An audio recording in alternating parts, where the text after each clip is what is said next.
Kabanata 12:51. Sadyang panunukso. Sa oras na ito, iniisip lang ni Cyrus si Margo. Kung hindi dahil kay Margo, matagal nang pinatay ni Cyrus ang mga taong ito. Paano pa siya nasa mood makipag-usap ng napakaraming kalokohan sa mga taong ito? Sa mga mata ni Cyrus, ang mga taong ito ay ilan lamang sa tumetalon na clown, at maaaring hindi nila alam kung anong nakakatakot na pag-iral ang kinakaharap nila sa oras na ito. Walang ekspresyong tiningnan ni Kevin si Cyrus. Nakita niya ang ibang uri ng kumpiyansa kay Cyrus, ngunit hindi maintindihan ni Kevin kung saan nagmula ang kumpiyansa ni Cyrus. Itong Cyrus ay medyo kawili-wili. Hindi napigilan ni Kevin ang mapangiti. Ngunit nang uupo na si Cyrus, inabot ni Berto at pinigilan muli si Cyrus. Bahagyang tumingin si Cyrus kay Berto, at mahinang tinanong si Berto, "Ano ang ibig mong sabihin?" "Anong ibig mong sabihin? Hindi mo ba alam sa puso mo? Parang ngayon ko lang nalinawan. Hindi ka talaga kwalipikadong sumali sa piging na ito, at hindi ka kwalipikadong umupo dito." Mahinahong sinabi ni Berto kay Cyrus. May bakas ng galit ang sumilay sa mga mata ni Margo, at tumayo siya at sinigawan si Berto, "Anong ibig mong sabihin?" "Nasabi ko na nafianse ko si Cyrus, kaya sinadya mong provocative, hindi ba?" Sadyang provocative. Pagkaraang marinig ito, may bakas ng pang-aalipusta si Berto sa kanyang mga mata, at pagkatapos ay mahinang nagsabi, "Ang ganitong uri ng tao ay hindi karapat-dapat na maging provocative ko. Ayaw kong makipag-usap sa iyo ng walang kapararakan dahil ikaw ang pamilya ng fan, bilisan mo na. Lumayas ka sa batang iyan, o hahayaan ko ang security na gawin ito." Sa isang iglap, lahat ay tumingin sa posisyon ni Berto, at ang mga ekspresyon sa kanilang mga mukha ay labis na kinakabahan. Alam ng lahat na sinasadya ni Berto si Cyrus sa mga oras na ito. Kung ito ay isang normal na sitwasyon at siya ay naprovoke ng iba sa harap ng kanyang kasintahan, hanggat siya ay isang normal na tao, hindi siya makakatayo. Pagkatapos pagmasdan ang reaksyon ni Cyrus, gusto kong makita kung paano ito hinarap ni Cyrus. Napakapangit din ng ekspresyon sa mukha ni Alamar sa oras na ito. Sa oras na ito, naiintindihan niya kung bakit kinailangan ni Berto na tawagan si Margo, at tinawag din si Cyrus. Malinaw, ang mga taong ito ay nagplano na nito, sinasadya ni Berto si Cyrus, at ang layunin ay napakasimple, iyon ay, hayaan muna si Cyrus. Sa sandaling kumilos si Cyrus, natural na magkakaroon ng dahilan si Sandro para gawin iyon, at maaari pa nga siyang direktang baldado sa oras na iyon. Sa oras na ito, labis na nag-aalala si Alamar kay Cyrus. Kung tutuusin, alam niya na si Sandro ay nagmula sa isang militar na pamilya. Siya ay napakahusay. Siya ang kampiyon ng hukbo sa buong taon. Kung may ginawa si Sandro sa Cyrus, kung gayon si Cyrus ay tiyak na magwawakas ng napakasama. Bilang karagdagan, kung ito ay si Sandro, Berto o Kevin, ang mga pagkakakilanlan at background ng mga taong ito ay napaka hindi inaasahan. Kaya kahit na direktang patayin ni Sandro si Cyrus ngayon, hindi ito magkakaroon ng anumang epekto sa 3 taong ito. Sigurado, halatang handa si Sandro sa mga oras na ito. Nakatitig siya sa kinatatayuan ni Cyrus. Hanggat may mali kay Cyrus, direktang kikilos si Sandro. Kevin, Berto, Sandro at Annie. Ang lakas ng 4 na taong ito ay masyadong nakakatakot.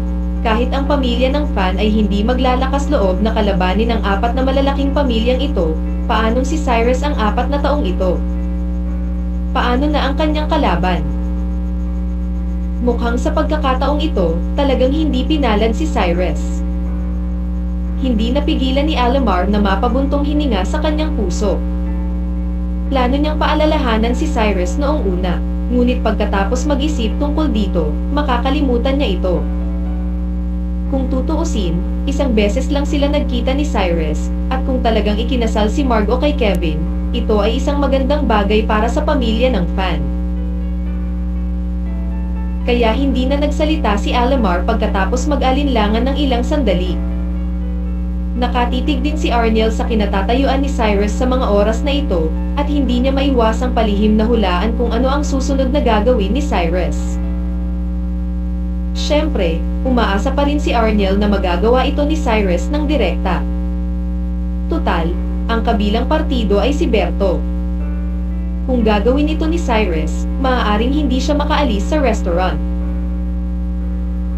Naghihintay ngayon si Arniel na makakita ng magandang palabas. Sa kabilang banda, kalmado ang mukha ni Kevin, tahimik na umiinom ng alak mula simula hanggang wakas, na parang walang kinalaman sa kanya ang bagay na ito. Nakatingin si Annie kay Cyrus, dahil habang tumitingin siya, mas pamilyar siya, at mas mali ang nararamdaman niya sa kanyang puso. Pagkatapos mag-alinlangan sandali, kinuha ni Annie ang kanyang mobile phone at nagpadala ng text message sa isang tao. Matapos ibaba ang telepono, hindi napigilan ni Annie na mapabuntong hininga sa kanyang puso. Wala naman talagang pagkakataon sa mundong ito, tama ba? Tiningnan ni Cyrus si Berto pataas at pababa. At mahinang tinanong si Berto, mula nang pumasok ako sa pintong ito, sinusubukan mo na akong guluhin, at ang layunin mo ay hayaan akong gumawa ng isang bagay sa iyo, tama? Sabi ko, you are not qualified to challenge me, umalis ka na dito. Hindi inaasahan ni Berto na nakita ni Cyrus ang kanyang layunin. Bagamat nabigla siya, napakalma pa rin siyang kumilos, at sumagot kay Cyrus sa mahinahong tono. Dahil ang dami mong gustong gawin ko sa'yo, tutuperan kita ngayon. Pagkasabi nito, diretsyong naglakad si Cyrus sa kinatatayuan ni Berto. Cyrus, anong ginagawa mo? Nag-aalala si Margot na hindi makakabuti para kay Cyrus kung magiging masyadong malaki ang bagay na ito, kaya mabilis siyang lumapit upang pigilan si Cyrus. Margot, hindi mo kailangang mag-alala tungkol dito. Bahagyang tumugon si Cyrus kay Margot, at pagkatapos ay naglakad sa harap ni Berto. Tumingin si Berto kay Cyrus at ngumiti ng masama. Sana makatawa ka ng napakasaya kahit sandali. Mahinang sabi ni Cyrus kay Berto. Kaagad na sumunod, direktang hinawakan ni Cyrus ang braso ni Berto. Sa kabilang banda, hindi inakala ni Sandro na magiging napakaganda ng bilis ni Cyrus. Sa susunod na segundo, direktang nagpapuwersa si Cyrus, at pagkatapos ay bahagyang umikot. Bitak. Naririnig ng lahat ang isang malutong na tunog ng basag ng buto. Natigilan ang lahat sa pwesto. Sinundan ito ng sigaw ni Berto. Walang mag-aakala na ang mga galaw ni Cyrus ay magiging napakabilis, at sa isang kisap mata, mabali niya ang isa sa mga braso ni Berto. Alam mo, braso iyon ng matanda. Sa harap ni Cyrus, para itong kahoy na patpat na madaling nabali ni Cyrus. Nanlaki ang mga mata ng lahat, at hindi nila alam kung paano ilarawan ang kanilang nararamdaman. Kahit si Kevin ay hindi inaasahan na talagang maglalakas loob si Cyrus na atikihin si Berto. Tiningnan ni Kevin ang posisyon ni Cyrus na may hindi kapani-paniwalang ekspresyon. Kabanata 12:52. Sobra na ba ako? At ang iba pang naroroon ay hindi alam kung paano ilarawan ang kanilang nararamdaman sa oras na ito. Iyon ang panganay na anak ng pamilya Yu sa kabisera. Maaaring bali ang mga binti at paa ng mga ordinaryong tao kahit na nasaktan nila si Berto. Ngunit sa oras na ito, sa sandaling kumilos si Cyrus, binalak pa niya ang braso ni Berto na talagang hindi katanggap-tanggap. Naisip nila na baka baliw si Cyrus. Bahagyang nanginag ang labi ni Alamar. Mula nang simulan ni Cyrus na gawin ito, napagtanto na ni Alamar na may mali sa problema ngayon. Tapos na, this time baka may seryoso na. Nauutal na sabi ni Arniel habang nakatingin sa kinatatayuan ni Cyrus. Gayunpaman, ang ekspresyon sa mukha ni Margot ay napakalmado sa oras na ito, dahil naiintindihan ni Margot ang karakter ni Cyrus, at normal para kay Cyrus na kumilos sa oras na ito. Ngunit si Margot ay walang kahit katiting na takot sa kanyang puso. Ang dahilan ay napakasimple. Alam ni Margot na si Cyrus ang bumaril para sa kanya, at ang pag-uugali ni Cyrus ay nagdulot kay Margot ng malaking pakiramdam ng seguridad. At niyakap ni Berto ang kanyang braso at nagpakawalan ng ilang sunod-sunod na sigaw, at sa wakas ay bumagsak sa lupa. You dare to hit me. Alam mo ba kung sino ako? Sino ako? Namumula ang mga mata ni Berto, at sinigawan niya si Cyrus na may sobrang excited na ekspresyon. Alam mo, si Berto ay hindi pa nakatagpo ng ganoong bagay. Kahit na sa kabisera kung saan makikita ang ikalawang henerasyon ng mga mayayaman sa lahat ng dako. Walang sino man ang nangangahas na tretuhin si Berto ng ganito, ngunit sa oras na ito ay nabali ang isang braso ni Cyrus. Direkta. Hindi ito matanggap ni Berto, at hindi siya makapaniwalang totoo ang lahat. Tiningnan ni Sandro ang posisyon ni Cyrus na may hindi pangkaraniwang solemne na ekspresyon sa kanyang mukha. Dahil pakiramdam niya ay napaka-relax pa rin ni Cyrus nang baliin niya ang braso ni Berto kanina, na nagbibigay sa mga tao ng pakiramdam na napakadali niyang nabali ang isang kahoy na stick. Napakatigas pa rin ng mga buto ng tao. Kahit na si Sandro ay hindi madaling mabali ang braso ng isang tao, ngunit madaling gawin ito ni Cyrus, na nagpapakita na ang lakas ni Cyrus ay nakakatakot pa rin.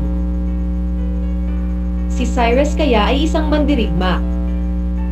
Isang bakas ng pagkalito ang sumilay sa mga mata ni Sandro. Ngunit nang mag-alinlangan siya, naglakad na si Cyrus sa harap ni Berto. Walang nag-isip na pagkatapos na harangin ni Cyrus ang braso ni Berto, wala siyang planong bitawan ito, at binalak na ipagpatuloy ang pag-atake kay Berto. Ikaw, anong gagawin mo?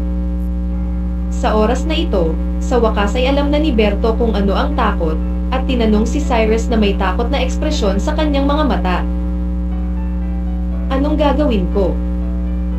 Bahagyang ngumiti si Cyrus pagkatapos marinig ang pangungusap na ito, at pagkatapos ay mahinang sinabi.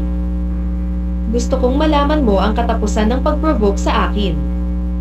Pagkatapos sabihin ito, hindi na binigyan ni Cyrus si Berto ng kahit anong pagkakataon na mag-react. Hinawakan ang kabilang braso ni Berto gamit ang kanyang backhand, at pagkatapos ay biglang nabali ang pangalawang braso ni Berto sa isang biglaang puwersa. Ano? Sa pagkakataong ito, sumigaw si Berto na 1,000 beses na mas masakit kaysa dati. Ang buong tao ay tila baliw, at nagsimulang gamulong sa lupa ng walang tigil, at ang ekspresyon sa kanyang mukha ay napakasama rin. Tumayo ang lahat at nagtago sa gilid, lahat sila nakatingin sa kinatatayuan ni Cyrus gamit ang mga mata ng baliw. Talagang wala silang paraan para maintindihan kung bakit gagawin ni Cyrus ang ganoong bagay. Baliw ba ang taong ito? Si Berto iyon. Itong Cyrus ay nanliligaw lang kay kamatayan, hindi ko talaga alam kung ano ang iniisip nitong Cyrus. Napatingin ang lahat kay Cyrus at kinakabahang nagsalita. Matapos pigilan ni Cyrus ang mga kamay ni Berto, nagpatuloy siya sa paglalakad patungo sa posisyon ni Berto. Nakakatakot ang ekspresyon ni Berto, at mabilis siyang umatras. Alam na wala sa kontrol ang bagay na ito, mabilis na huminto si Alamar sa harap ni Cyrus at sumigaw. Cyrus, alam mo ba kung ano ang ginagawa mo ngayon? Nababaliw ka na ba? Kilala mo ba kung sino si Berto? Panipi.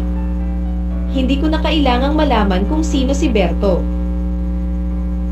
Dahil naglakas loob siyang guluhin ako, kailangan niyang harapin ang katapusan ng pag-provoke sa akin. Napakakalmang sabi ni Cyrus. Ikaw, baliw ka lang. Alam mo bang sasaktan mo ang buong fan family natin ng ganito? Tuwang-tuwa na sigaw ni Alamar. Kung nag-aalala ka na madamay ka, hindi mo ako dapat tawagan, at hindi mo dapat hayaang pukawin ako ng taong ito.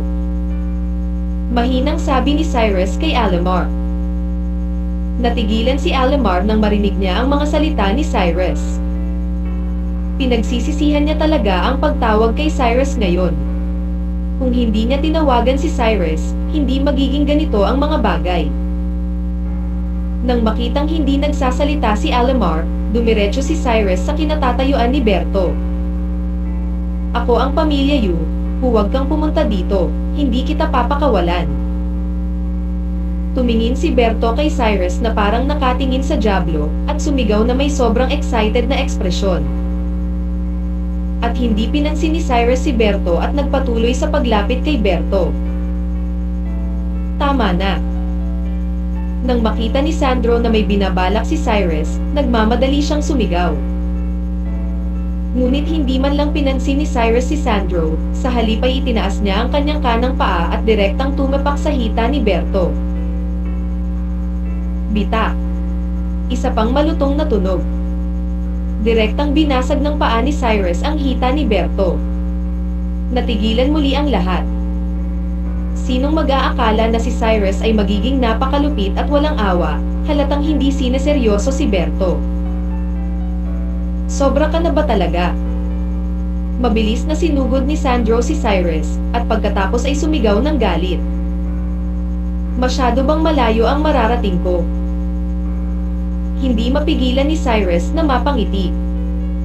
Hindi ka ba masyado? Kinagat ni Sandro ang kanyang mga ngipin at sumagot, at pagkatapos ay nagpatuloy. Ikaw at si Berto ay walang sama ng loob o sama ng loob, napakalupit mo, sobra ka. Alam mo talaga na wala akong sama ng loob sa kanya. Ngumiti si Cyrus, at pagkatapos ay nagpatuloy. Hindi ba ito ang resulta na gusto mong makita? Pinipilit ako ni Berto simula nang pumasok ako sa silid na ito. At alam mo ang iyong mga kakayahan, basta gagawin ko ito, ikaw kung ito ay para sa husay ko. Dapat ako ang taong nakahiga sa lupa at umiiyak ngayon, tama ba? Hindi nakaimik si Sandro sa sinabi ni Cyrus. Kinagat niya ang kanyang mga ngipin at tinanong si Cyrus, pambihira ka, sino ka? Galing ka sa isang pamilya ng martial arts. Hindi mo kailangang malaman kung sino ako, kailangan mo lang tandaan na mas mabuting huwag mo akong barilin, kung hindi, magsisi ka. Walang ekspresyong sinabi ni Cyrus kay Sandro. Si Berto ang magaling kong kapatid, natalo mo siya ng ganito ngayon, kailangan ko siyang ipaghiganti. Sinaman siya ng tingin ni Sandro at sumigaw, pagkatapos ay itinaas ang kanyang kamao at direktang binasag ito sa ulo ni Cyrus. Kabanata 12:53. Itigil mo ang lahat para sa akin. Sa sandaling bumaril si Sandro, naramdaman ng lahat kung gaano kakilakilabot ang lakas ni Sandro. Ang kamao ni Sandro ay tila isang martilyo at direktang dumurog sa mukha ni Cyrus. Natatakot ako na ang suntok na ito ay maaaring direktang pumatay ng isang tao, tama ba? Matapos makita ni Alamar ang eksenang ito, ang ekspresyon ng kanyang mukha ay labis na nagulat. Nakakatakot talaga. May kislap ding takot sa mga mata ni Arniel, at nauutal siya. At tinitigan ni Margo ang posisyon ni Cyrus na may malalaking tubig na mga mata, at labis siyang kinakabahan. Kung tutuusin, hindi niya alam kung ano ang lakas ni Cyrus. Kung may nangyari kay Cyrus, ano ang dapat niyang gawin? Kung ikaw ay isang martial artist, maaari kang makipaglaro laban sa akin, ngunit sa kasamaang palad ay hindi. Bahagyang tumingin si Cyrus kay Sandro, at mahina hong sinabi, Masyado kang mayabang. Matapos marinig ni Sandro ang mga salita ni Cyrus, isang bakas ng galit ang sumilay sa kanyang mga mata. At bahagyang kumaway ang kanang kamay ni Cyrus, direktang nakahawak sa kamao ni Sandro. Nang makita ni Sandro na ang kanyang kamao ay mahigpit na hinawakan ni Cyrus, ang ekspresyon ng kanyang mukha ay labis na nabigla, dahil hindi niya inaasahan na ang lakas ni Cyrus ay napakaganda, at napakadali niyang hinawakan ang kanyang kamao. Si Sandro ay likas na itinaas ang kanyang mga paa at sinipa ang tiyan ni Cyrus. Ngunit bago sinipa ng paa ni Sandro si Cyrus, sinampal ni Cyrus si Sandro sa mukha gamit ang kanyang backhand. Ang katawan ni Sandro ay lumipad ng patiwarik at pagkatapos ay nauntog sa dingding. Walang nakakaalam kung gaano kalakas ang sampal ni Cyrus. Anyway, nakoma ang lahat matapos makitang 2 beses na nagpupumiglas si Sandro. Sandaling natigilan ang lahat, napatitig sila sa kinatatayuan ni Cyrus, at ang mga ekspresyon sa kanilang mga mukha ay walang iba kundi gulat. Walang sino man ang mag-aakalang magkakaroon ng ganoong sitwasyon sa huli. Hindi pinansin ni Cyrus ang walang malay na si Sandro, ngunit diretsyong naglakad papunta kay Berto. Ano pa ang ginagawa mo? Tuwang-tuwang sigaw ni Berto kay Cyrus. Bang! Itinaas ni Cyrus ang kanyang binti at direktang pinutol ang kabilang binti ni Berto. Since you dare to provoke me, then I have to let you know the end of provoking me. Simula ngayon, isa kang aksayahang tao, at hinding-hindi ka na makakatayo sa buhay mo. Gusto kong lagi mong tandaan. Ano ang nangyari ngayong araw? Mahinang sabi ni Cyrus. Pinanood ni Berto si Cyrus na ibinuka ang kanyang bibig at gustong magsalita, ngunit dahil sa matinding pananakit ng kanyang binti, nawalan siya ng malay bago siya makapagsalita. May nag-iisip ba na hindi ako qualified na umupo dito? Lumingon si Cyrus at mahinang nagtanong sa mga tao. Ang mga taong naroroon ay tahimik, at walang nang-ahas na magsalita. Naramdaman nila na si Cyrus ay isang baliw. Kapag na-provoke nila si Cyrus, malamang na matulad sila kay Berto. Guardia. Sa wakas ay hindi na nakayanan ni Kevin, at sumigaw ng walang ekspresyon.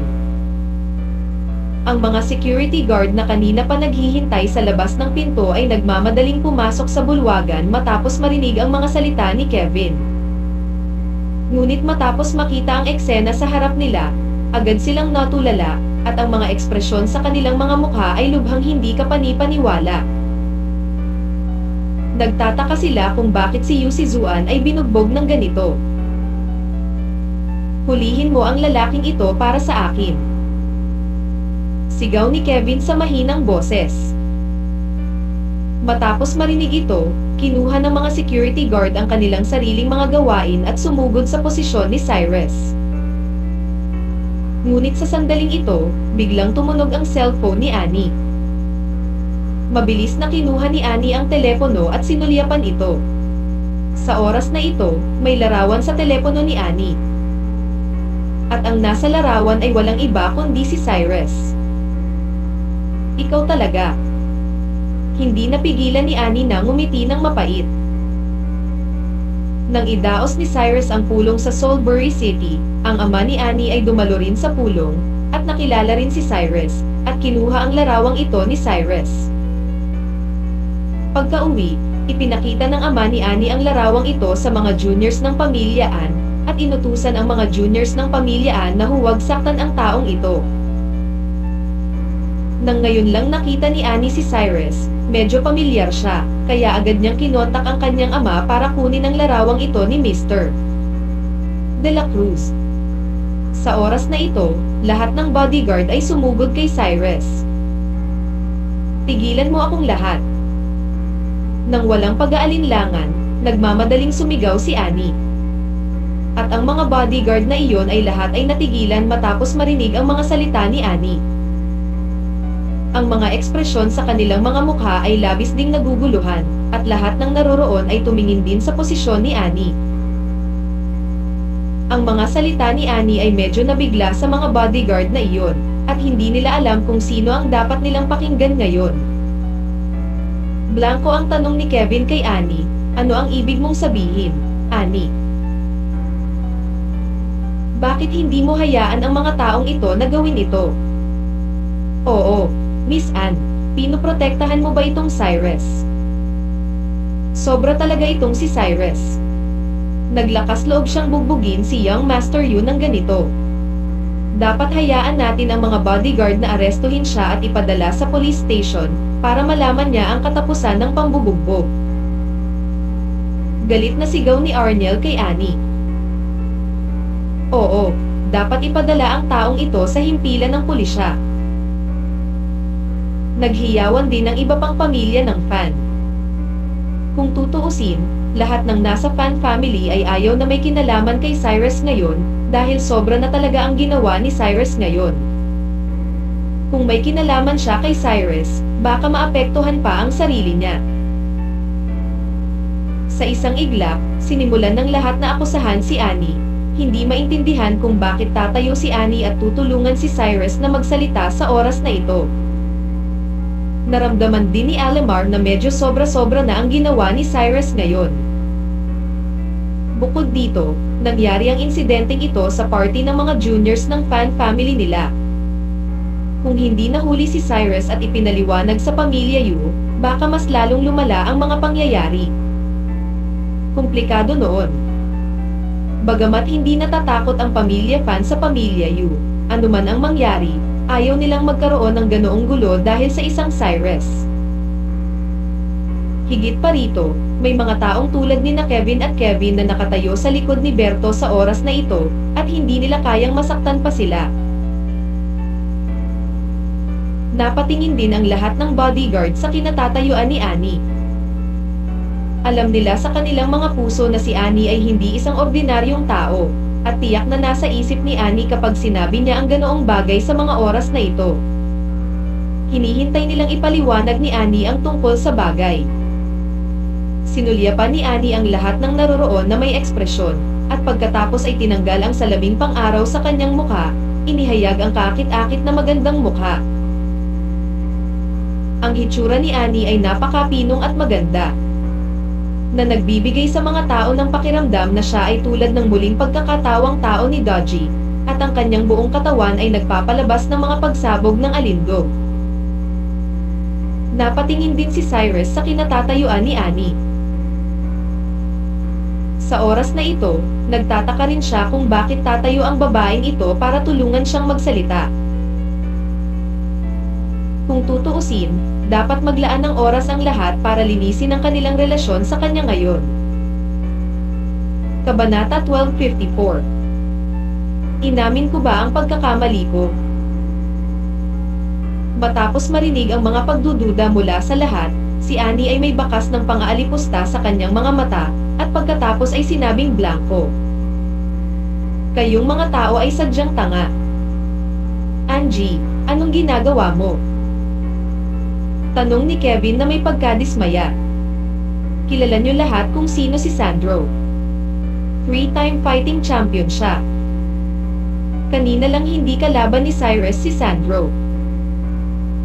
Sa tingin mo ba ang mga security guard na ito ay kalaban ni Cyrus? Tanong ni Annie sa mga tao sa malamig na boses. Saglit, natahimik ang lahat, nakatingin sa kinatatayuan ni Annie at walang lakas ng loob na magsalita. Kung hahayaan mo ang mga bodyguard na ito na makipag-usap kay Cyrus ngayon, wala itong pinagkaiba sa pagpapadala sa kanya sa kamatayan. Napakawalang muwang mo. Nagpatuloy si Angie. Kahit hindi ito ang kalaban ni Cyrus, hindi naman natin pwedeng pabayaan si Cyrus, di ba? Kinagat ni Arniel ang kanyang mga ngipin at sumigaw sa mahinang boses. Huwag mong pabayaan si Cyrus, ano ang gagawin mo? Hindi mo ba naisip na kung ordinaryong tao lang talaga si Cyrus, maglalakas loob ba siyang gumawa ng isang bagay kay Berto? Direktang tanong ni Annie kay Arniel. Hindi napigilan ni Arniel na tumahimik sandali, pagkatapos ay sumimangot at sinabing, "Miss Anne, ano ang gusto mong sabihin? Kilala mo ba kung sino si Cyrus?" Tumingin si Annie sa karamihan at mahinang nagtanong. Sino si Cyrus?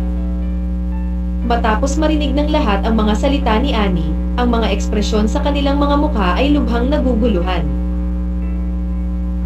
Dahil sa kanilang mga mata, si Cyrus ay isang ordinaryong tao lamang, at hindi nila akalain na magkakaroon ng espesyal na background ng pagkakakilanlan si Cyrus. Mukhang hindi mo talaga kilala kung sino si Cyrus. Dahil hindi mo alam, saka ko sasabihin sa iyo, si Cyrus ay anak ni Cyrus sa Soulbury City. Mahinang sabi ni Angie. Master de la Cruz ng Soulbury City. Sa isang sandali, ang lahat ay natigilan sa kanilang kinalalagyan, at ang mga ekspresyon sa kanilang mga mukha ay lubhang hindi kapani-paniwala. Kung tutuusin, narinig na nila ang pangalang Master de la Cruz ng Soulbury City. Siyempre, iyon ang pagkakaroon ng 4 na malalaking lalawigan ng Megatron. Kahit sa kabisera, maraming tao ang nakarinig tungkol kay Cyrus. Alam nilang lahat kung gaano nakakatakot ang lakas ni Young Master de la Cruz. Si Cyrus kaya ay anak ni de la Cruz mula sa Soulbury City. Tumingin sina Alamar at Arniel sa posisyon ni Cyrus na may hindi kapani-paniwalang ekspresyon sa kanilang mga mukha, na para bang walang paraan upang maniwala sa sinabi ni Annie. Para malaman na ang background ni Soulbury Master de la Cruz ay nakakatakot pa rin, iyon ang boss ng Wading Group. Maging ang mga taong tulad nina Jonathan at Thomas ay nasa ilalim ng mga nasasakupan ni Master de la Cruz, ito lamang ang nagpaparamdam sa lahat ng hindi kapani-paniwala. Kung si Cyrus ay talagang Soulbury City Master de la Cruz, kung gayon ang bagay na ito ay maaaring maging kawili-wili ngayon. Miss Anne, nagsasabi ka ba ng totoo? Hindi maiwasang magtanong ni Alamar. Sa tingin mo ba magsisinungaling ako sa oras na ito? Hindi mapigilan ni Annie na mapangiti. Huminga ng malalim si Alamar, naramdaman niya na dapat maging seryoso si Annie sa oras na ito. Bagamat maraming tao ang nakarinig ng mga ginawa ni Cyrus. Dahil si Cyrus ay palaging napakababa, bihira siyang magpakita sa publiko, na humahantong sa napakakaunting mga tao na makakakita kay Cyrus. Maliban na lang kung may dumalo sa cocktail party ni Cyrus sa Soulbury City na nakakita kay Cyrus noong huling pagkakataon, ang iba pa sa mga tao ay hindi pa nakita si Cyrus, narinig lang ito. Pero napakataas pa rin ang reception na ginanap ni Cyrus noon, at lahat ng mga taong nakadalo sa reception ay mga kilalang big figure sa China. Ang mga taong naroroon ay pawang mayamang pangalawang henerasyon. Hindi sila kwalipikadong lumahok sa pagtanggap ni Cyrus, kahit na ang mga matatanda ng kanyang pamilya ay hindi kwalipikadong lumahok. Napaka-normal din para sa mga taong ito na hindi kilala si Cyrus. Gayunpaman, kung hindi dahil sa mas magandang memorya ni Annie ngayon, maaaring lumala talaga ang mga bagay-bagay. Tumingin si Kevin sa posisyon ni Cyrus, at naging solemn na ang ekspresyon ng kanyang mukha. Dahil hindi niya akalain na magkakaroon ng ganoong pagkakakilanlan si Cyrus. Siyempre, kahit na si Cyrus ay talagang anak ni Cyrus sa Soulbury City, si Kevin ay hindi masyadong matatakot kay Cyrus dahil sa kanyang pamilyang Lee. Ngunit sa oras na ito, ang puso ni Kevin ay puno ng pagkabigla. Noong una, inakala niya na si Cyrus ay isang maliit na tao lamang, at madali niyang maalis si Cyrus sa pamamagitan lamang ng paggalaw ng kanyang mga daliri. Ngunit hindi niya inaasahan na si Cyrus ay magkakaroon ng ganoong nakakatakot na background, at sa pagkakataong ito ay hindi ganoon kadaling tapusin ang usapin. Lumapit si Annie kay Cyrus, at pagkatapos ay mahinang sinabi kay Cyrus, "Hindi ko dapat aminin ang aking pagkakamali, Master de la Cruz." Bahagyang tumingin si Cyrus kay Annie at hindi sinagot ang tanong ni Annie. ngunit ipinakita na sa ugali ni Cyrus na pumayag siya sa katotohanan ito. Tumingin si Margot kay Cyrus na may nagtatakang ekspresyon. Bagamat alam din niya na si Cyrus ay anak ni Cyrus sa Salisbury City, dahil palagi siyang nakatira sa ibang bansa, wala siyang masyadong alam tungkol kay Cyrus. Hindi maintindihan ni Margot kung bakit pagkatapos malaman ng lahat ang pagkakakilanlan ni Cyrus, ang mga mata ni Cyrus ay nagbago ng husto. Mukhang sa kalahating taon lang, marami na ring naranasan si Cyrus. Hindi napigilan ni Margot na bumantong hininga sa loob. Saglit, lahat ay tumingin sa posisyon ni Cyrus na may hindi kapani-paniwalang mga mata. Kung tutuusin, marami na silang narinig tungkol kay Cyrus. Sa kanilang mga mata, malamang na mas nakakatakot si Cyrus kaysa kay Berto. Sa dinami-dami ng tao, si Kevin lang ang makakalaban niya. Sinong mag-aakala na ganito ang lalabas sa harapan nila sa ganitong paraan? Kung hindi dahil kay Annie ang magsasabi nito, ang mga taong naroroon ay walang paraan para maniwala na si Cyrus ay anak ni Master de la Cruz ng Salisbury City. Napakataas pa rin ang status ni Annie. Kaya natural na napakataas ng kredibilidad ng sinabi niya. At tinalo lang ni Cyrus si Berto ng ganito. Kung nagsisinungaling si Annie sa oras na ito, walang alinlangan na nasa opposed na yung family ito. Wala man lang pakinabang kay Annie. Kaya tinanggap na ng lahat ang katotohanan na si Cyrus ay si Master de la Cruz ng Salisbury City. At mukhang alam din ng mga bodyguard na iyon ang pagkakakilanlan ni Cyrus. Kaya sobrang kinakabahan ang mga ekspresyon ng kanilang mga mukha, at lihim silang natutuwa na hindi nila ito ginawa ngayon, o kung gagawin nila, ito ay isang maliit na bagay na mabugbog ni Cyrus, ngunit kung nasaktan niya ang isang malaking tao tulad ni Cyrus, natatakot ako na nasa totoong problema siya. Bagamat nakakatakot ang background ni Kevin, si Cyrus ay hindi nangangahulugang mas mahina kaysa kay Kevin. Ito ay malinaw na ang pakikibaka sa pagitan ng kanilang mga nakatataas na tao. Kung ang isang maliit na tao na tulad niya ay kasangkot, maaari lamang niyang gampanan ang papel ng kanyang kumpay, kaya ang may sarili na ang mga bodyguards ay didn't dare to continue to do anything to De La Cruz. Kabanata 12:55. Sino sila? Sina Alimar at Arniel ay tumingin kay Cyrus na may hindi kapani-paniwalang mga mata, at ngayon ay naunawaan na nila kung bakit lantar ang dinala ni Margot si Cyrus sa kanilang pamilya ng fan. Naunawaan din nila kung bakit napakayabang ni Cyrus sa mga binti at paa ni Berto ngayon.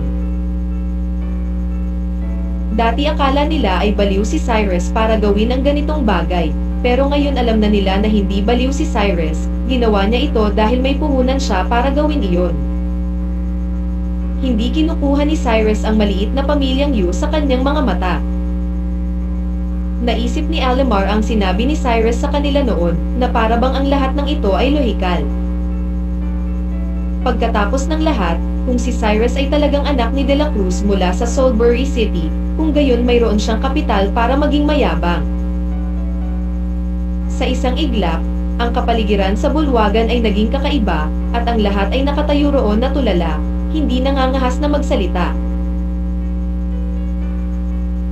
Kung tutuusin, napakaraming tao ang naroroon. Sila ay ilang ordinaryong mayamang pangalawang henerasyon. Kung walang proteksyon mula sa pinagmulan ng pamilya, maaaring mas mababa sila sa mga ordinaryong tao. Ang mga taong tulad ni Berto at Kevin ay nakakatakot na sa harap nila, ngunit si Cyrus ay halatang mas nakakatakot. Dahil iba si Cyrus sa lahat ng mayamang pangalawang henerasyon, ngayon ay naabot na ni Cyrus ang isang posisyon na maaaring hanapin ng kanyang mga magulang habang buhay.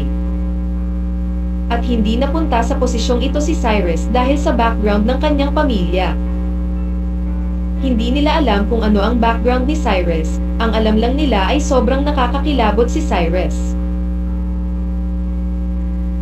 Si Cyrus ay nasa 20s pa lamang at mayroon na itong tagumpay. Kung si Cyrus ay bibigyan pa ng ilang dekada, Kung gayon si Cyrus ay magiging kakilakilabot kung hanggang saan ang mga taong ito ay hindi makapag-isip tungkol dito. Sa madaling salita, ang mga taong ito na naruroon ay maaaring magaling kumpara sa mga ordinaryong tao, ngunit kung ikukumpara kay Cyrus, sila ay parang langit at lupa. Walang gustong masaktan ang isang tulad ni Cyrus. Hindi mabilang na mga babae ang tumingin sa posisyon ni Margo. Puno din sila ng selos kay Margo, dahil hindi talaga nila maintindihan kung bakit napakabuti ng swerte ni Margo. Mula sa Soulbury City. Ito ay isang bagay na pinapangarap ng bawat babae. Ngunit ang insidenteng ito ay nangyari kay Margo sa parehong oras. Si Cyrus man o si Kevin, talagang sila ang pinaka-perpektong pagpipilian sa puso ng mga babaeng ito. Ang background ng pagkakakilanlan ni Master de la Cruz ay hindi simple. Sa tingin ko ito ay isang bagay sa pagitan ni Master de la Cruz at ng pamilya Yu, kaya mas mabuti na tayong mga tagalabas ay hindi na makisali. Sa sandaling ito, nagpatuloy si Annie sa pagsasalita. Oo, dahil ito ay isang bagay sa pagitan ni Young Master de la Cruz at ng pamilya Yu, sa palagay ko ay hindi tayo dapat makisali. Kinakabahang sabi ni Arniel. Natatakot din siyang masaktan si Cyrus ngayon. Matapos malaman ni Kevin ang pagkakakilanlan ni Cyrus, natural siyang nabigla. Bukod dito, narinig na rin niya ang pambihirang kakayahan ni Cyrus, kaya natural na hindi kalaban ni Cyrus ang mga bodyguard na ito. Kung patuloy niyang i-provoke si Cyrus, baka may gawin si Cyrus sa kanyang sarili. Ayaw ni Kevin na maging katulad ni Berto. Hindi pinatuloy ni Kevin ang mga bodyguard na ito na salakayin si Cyrus, ngunit tumingin kay Cyrus pataas at pababa at sinabi sa mahinang boses. Hindi ko inaasahan na ikaw si Master de la Cruz ng Soulbury City. Dahil alam mo na ang aking pagkakakilanlan, pagkatapos ay umalis ka sa Quezon City, ayoko nang barilin ka. Sinabi ni Cyrus kay Kevin sa napakadiin na tono. Hindi sa akin ang umalis sa Quezon City, ngunit ngayon ay mayroon akong ipaalala sa iyo. Walang plano si Kevin na magkaroon ng anumang salungatan kay Cyrus ngayon, kaya't sumagot siya kay Cyrus nang nakangiti. Anong problema? Blanco ang tanong ni Cyrus kay Kevin. Kilala mo ba kung sino si Berto? Mahinang tanong ni Kevin kay Cyrus. Tulad ng sinabi ko kanina, hindi ko na kailangan pang malaman kung sino siya. Kahit sino pa siya, kung maglakas loob siyang asarin ako, babaliin ko ang mga paa niya, kahit ikaw. Napakakalmang sabi ni Cyrus. Talagang confident si Young Master de la Cruz. Bahagyang ngumiti si Kevin, at pagkatapos ay nagpatuloy. Dahil hindi mo alam, pagkatapos ay bibigyan kita ng maikling pagpapakilala. Ang ama ni Berto ay isa sa 10 pinakamayamang tao sa kabisera, na may netong halaga na 10 bilyon. Habang ang ina ni Berto ay higit sa lahat ang alkalde ng isang partikular na kabisera ng probinsya, ang lolo ni Berto ay pinuno ng isang lalawigan sa simula. Bagamat siya ay nagretiro na ngayon, ang kanyang impluwensya ay lubhang nakakatakot. Sa mga henerasyon, si Berto lang ang lalaki, at lahat ng ari-arian ng pamilya Yu ay nasa hinaharap. Ang lahat ng ito ay minana ni Berto, ngunit ngayon ay direkta mong natalo si Berto. Dapat mong isaalang-alang kung paano ipaliwanag sa ang pamilya Yu. Matapos marinig ang mga salita ni Kevin, ang mga ekspresyon sa mukha ng lahat ay tila mas nabigla. Bagamat alam nilang lahat na ang background ni Berto ay sobrang nakakatakot noon, ngunit hindi nila naisip na ang background ni Berto ay naging sobrang nakakatakot. Ang pagiging alkalde ng isang kabiserang lungsod ng probinsya, kung gayon gaano katikat ang kanyang impluwensya.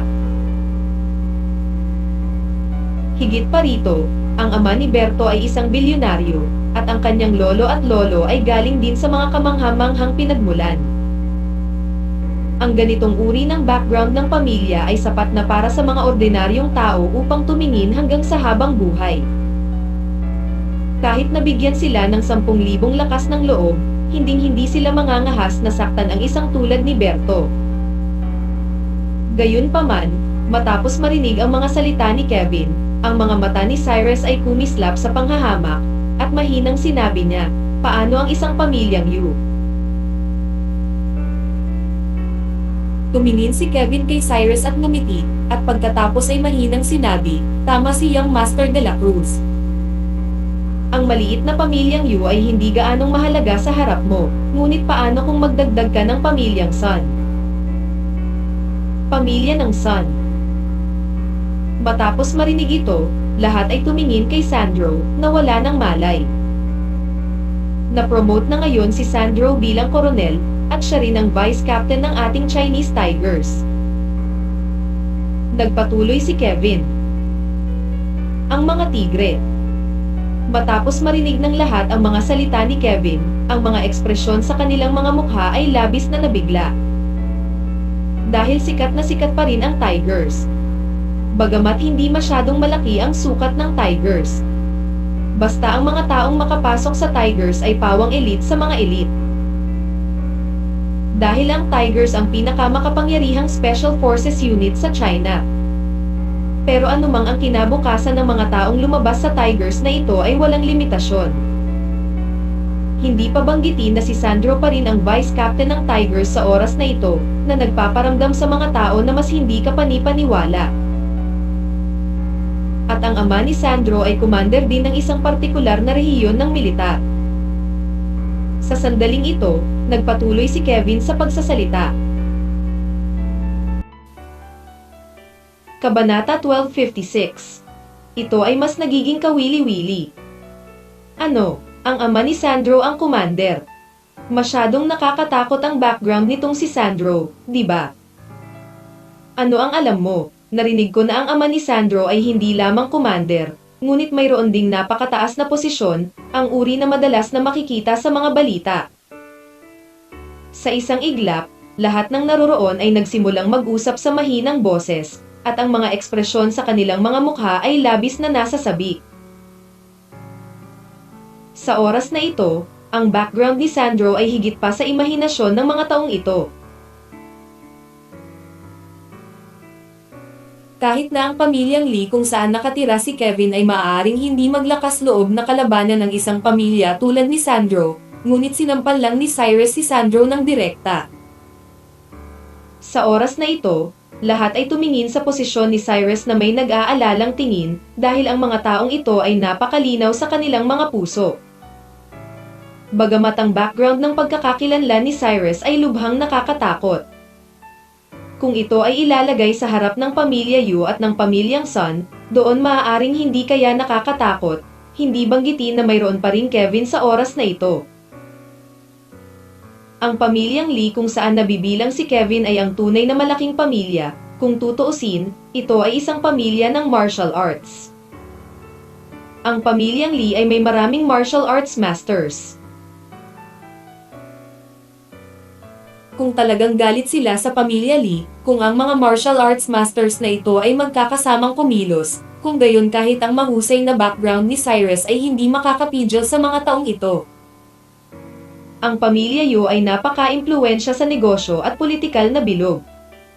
Habang ang pamilya ng Sun ay maimpluwensya sa rehiyon ng militar, at ang pamilyang Lee ay maimpluwensya sa mundo ng martial arts. Ngayon, masasabing sinaktan ni Cyrus ang tatlong pinaka-nakakatakot na malalaking pamilya sa tatlong larangan ng magkasama. Kung ito ay isang normal na tao, sobrang takot na itong maglakad. Si Margo ay labis ding nag-aalala tungkol kay Cyrus sa oras na ito. Dahil naramdaman niya na kung ang mga tamang tao ay haharap kay Cyrus ng magkasama. Kahit na siya ay may mahusay na kakayahan, hindi siya magiging katapat ng mga taong ito, at naroon pa rin si Annie. Sa lahat ng oras. Nakatitig sa posisyon ni Cyrus, walang nakakaalam kung ano ang iniisip ni Annie sa puso ng babaeng ito. Kung sangkot din si Angia sa bagay na ito, mas lalo lang nitong gagawing delikado ang sitwasyon ni Cyrus. Master de la Cruz, iniisip ko kung naiintindihan mo na ba ang ibig kong sabihin ngayon. Nakangiting tanong ni Kevin kay Cyrus. Naiintindihan ko ang ibig mong sabihin, hindi mo ba gustong sabihin sa akin na nasaktan ko ang pamilya Yu at ang pamilyang Sun kasama ang pamilya Lee mo? Malumanay na sagot ni Cyrus, at pagkatapos ay mahinang tinanong si Kevin, ngunit kahit na masaktan ko ang malalaking pamilya mo, ano ang magagawa mo? Ikaw. Saglit na natigilan si Kevin matapos marinig ang mga salita ni Cyrus, at ang ekspresyon sa kanyang mukha ay tila hindi kapani-paniwala. Dahil hindi niya akalain na kahit sa panahong ito, maaari pa ring maging napakayabang ni Cyrus. Ang dami mong sinabi ngayon lang at niligtas mo ako sa isang malaking bilog. Sa katunayan, ito ay walang iba kundi ang pagnanais na makipagkompetensya sa akin sa likuran at ipaalam sa akin kung gaano kadelikado ang sitwasyon ko ngayon. Binibigyan kita ng oras, maaari mong ilagay ikaw ang lahat ng mga taong nabanggit ko ngayon ay iniimbitahan, at haharapin kita isa-isa. Matapos itong sabihin ni Cyrus, dahan-dahan siyang tumayo, pagkatapos ay ibinoling ang kanyang ulo para tingnan ang iba, at sinabing may blankong ekspresyon. Alam kong hindi ka kumbinsido ngayon, hindi mahalaga kung mayroon kang anumang paraan.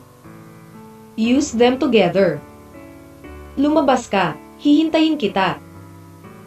Napatingin ang lahat sa kinatatayuan ni Cyrus, at ang kanilang mga mata ay hindi lamang nabigla kundi nagulat din. Sinong mag-aakala na hindi nilapitan ni Cyrus ang mga salita ni Kevin? Sa kabaligtaran, si Cyrus ay pinupukaw pa rin ang mga taong ito. Margo, umalis na tayo. Walang ekspresyong sabi ni Cyrus. Ayos ito. Mabilis na tumango si Margo. Direktang kinuha ni Cyrus ang kamay ni Margo at tumakbo palabas ng bulwagan. Ang mga bodyguard na laging nakaharang sa pinto ay hindi sinadya na pigilan si Cyrus matapos makita si Cyrus na paparating. Sa kabaligtaran, lahat sila ay nagkusa na gumawa ng paraan para kay Cyrus. Wala silang lakas ng loob na pigilan si Cyrus ngayon.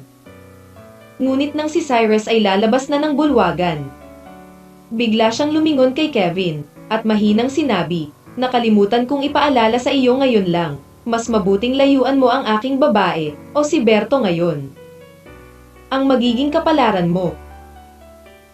Tandang padamdam panipi. Pagkasabi nito, dir-diretsyong lumabas ng bulwagan si Cyrus. Ang mga babaeng naroroon ay tumingin sa likod ni Cyrus na may paghanga sa kanilang mga mata dahil pakiramdam nila ay masyadong dominante si Cyrus. Siyempre, napakapangit ng ekspresyon sa mukha ni Kevin. Kung tutuusin, walang nang ahas na takutin siya ng ganito.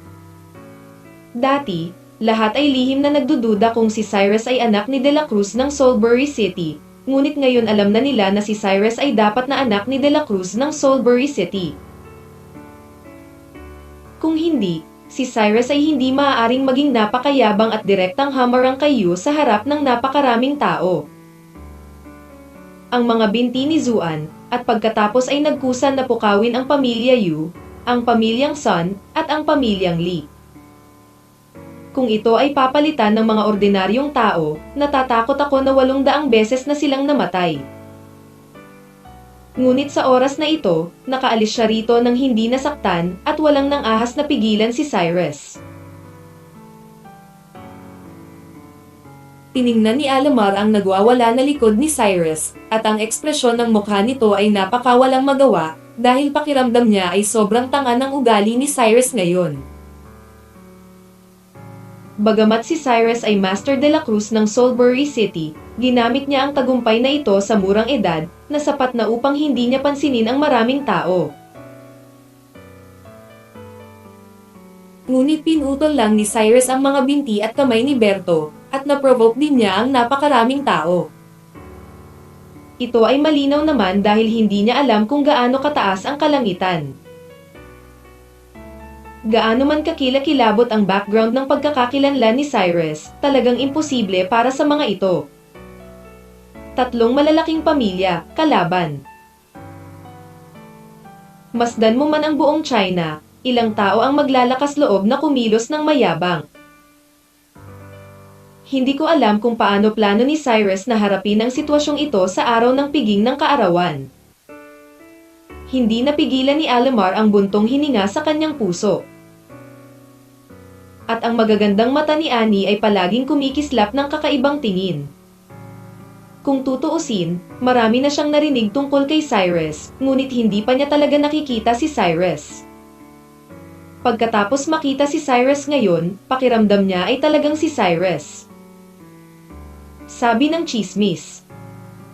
Kung hindi mo alam na ang taong ito ay si Master de la Cruz, iisipin mong baliw ang taong ito. Ngunit kung alam mong ang taong ito ay si Master de la Cruz, makikita mo na may isang walang kapantay na uri sa kanya.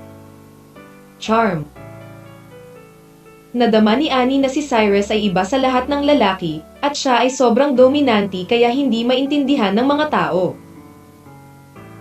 Kung hindi dahil sa pakikipag-ugnayan ni Cyrus kay Margot, maaaring si Annie ang nagkusa na makipag-ugnayan kay Cyrus, ngunit ngayon alam na niya na wala siyang pagkakataon. Paano ang isang lalaking kayang gawin ang isang babaeng tulad ni Annie ay mahalin siya bilang isang ordinaryong tao? Hindi ko lang alam kung paano plano ni Cyrus na haharapin ang susunod na eksena. Mukhang lalong nagiging interesante ang bagay na ito.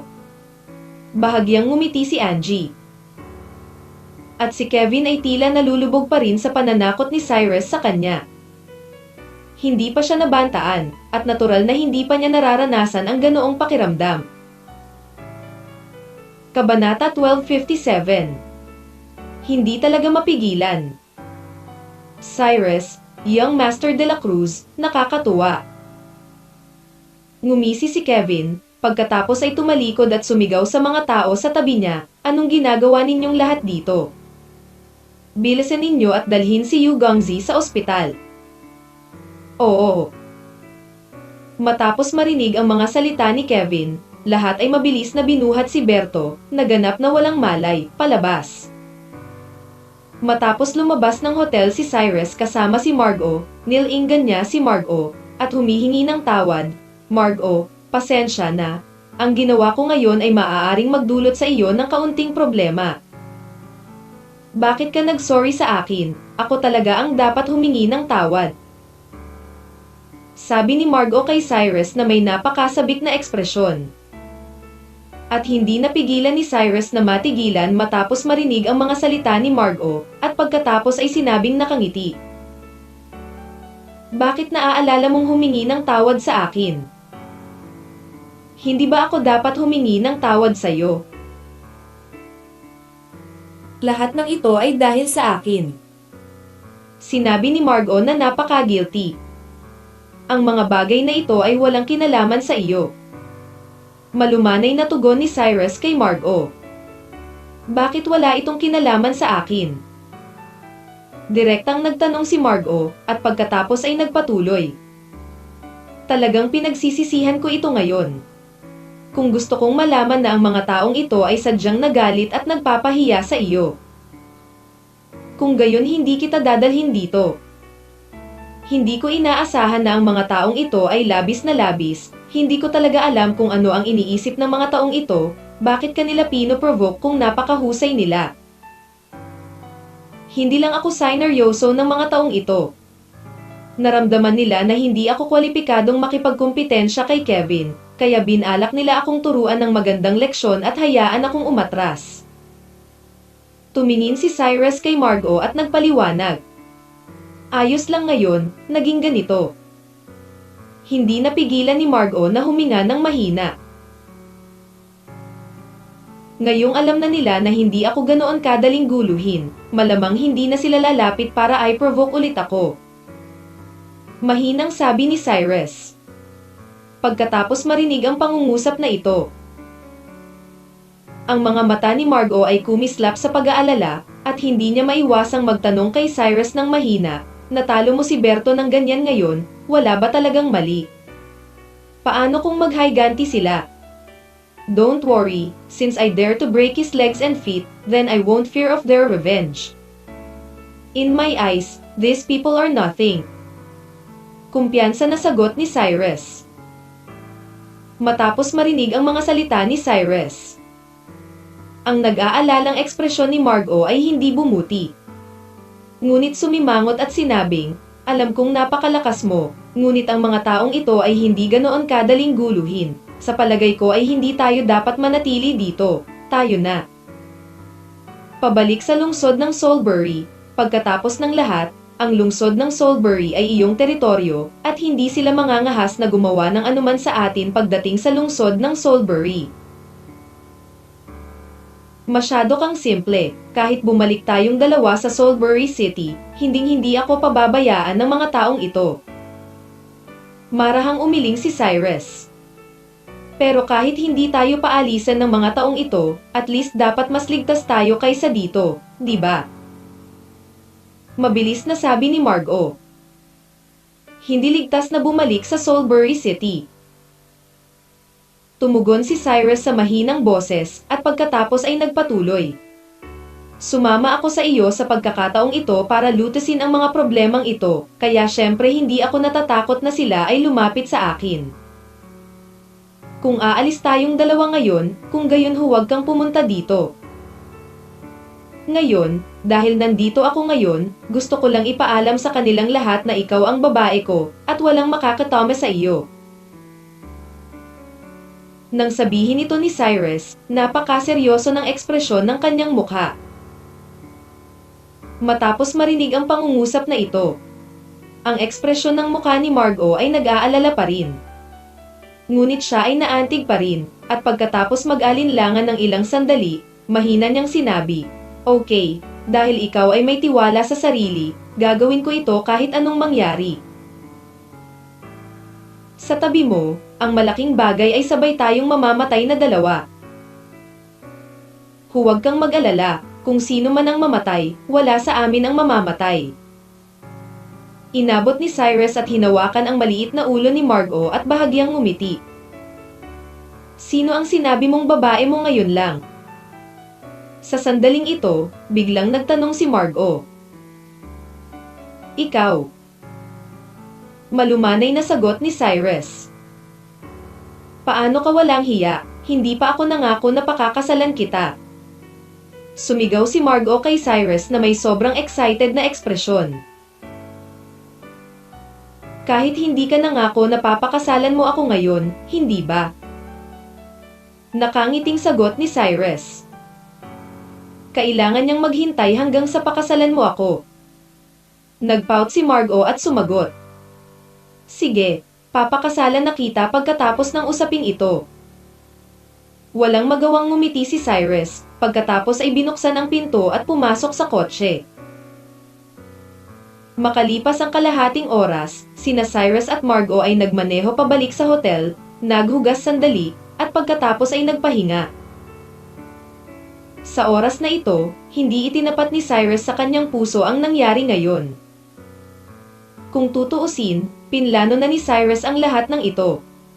Maging ang pamilyang Yu o ang pamilyang Lee at ang pamilya ng Sun, hindi ito sineryoso ni Cyrus.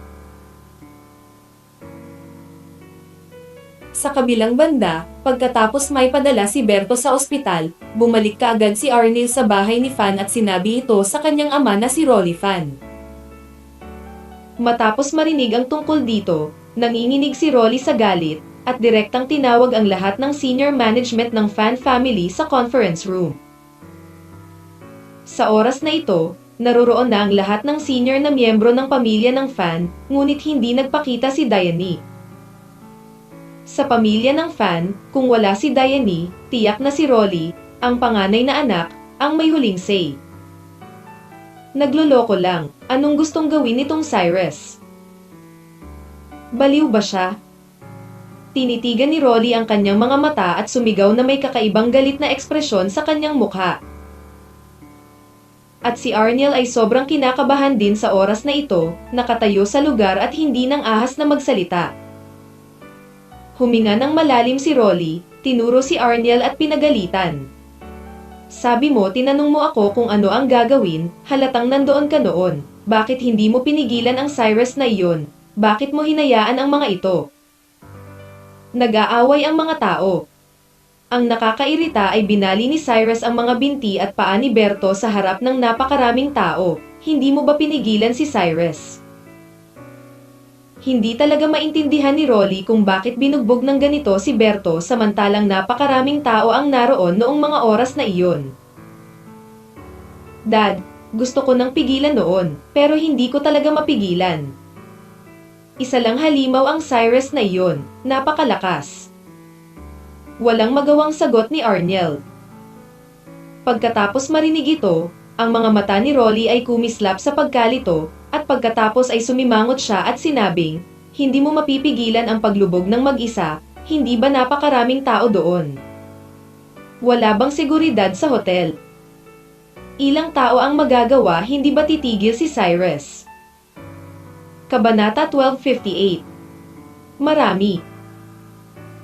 Ang Cyrus na iyon ay hindi isang ordinaryong tao, at ang pagbaril ni Cyrus ay masyadong biglaan.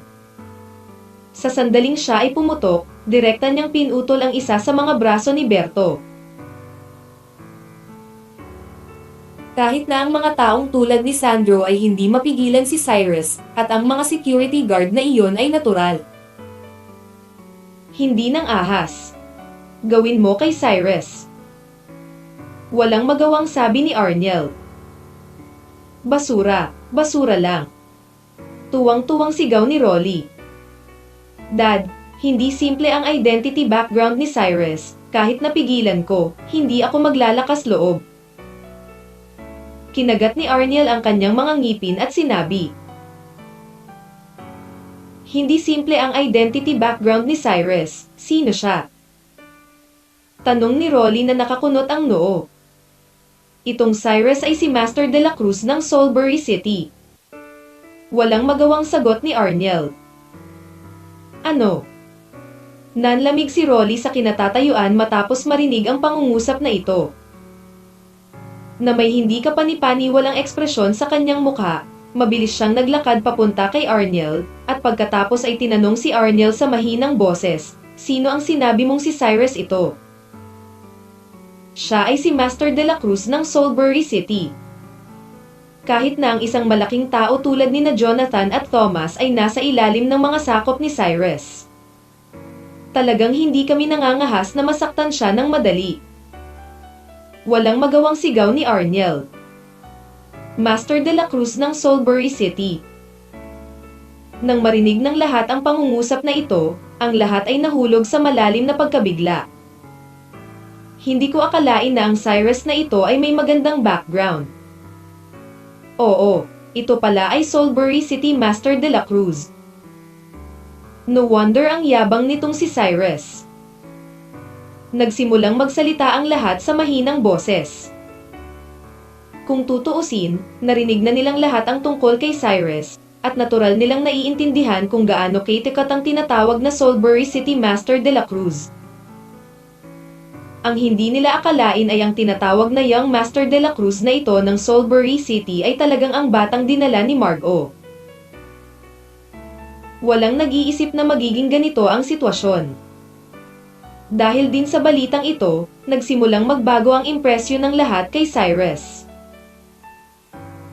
Kung tutuusin, kung isasantabi ang usapin ng pamilya Lee, normal para kay Cyrus na pakasalan si Margo.